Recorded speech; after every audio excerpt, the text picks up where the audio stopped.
You searched how to buy shares of Engage Xr Holdings Plc, and this video will show a clear example. Engage Xr develops extended reality technology and trades on the LSE PLC under the ticker EXR.L.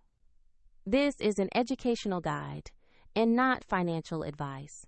To buy shares, you need a broker, and we use eToro as an example to illustrate the steps. After registering, you must verify your account with an identity document and add funds before purchasing.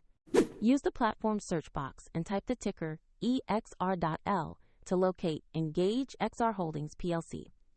Make sure you select the LSE listing so you have the correct stock.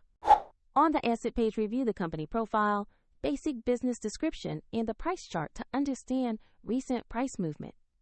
Confirm the company name, market LSE, and ticker EXR.L to ensure it is the right stock. Click Invest or Buy, enter the amount you want to invest, then carefully review the order details and confirm to submit.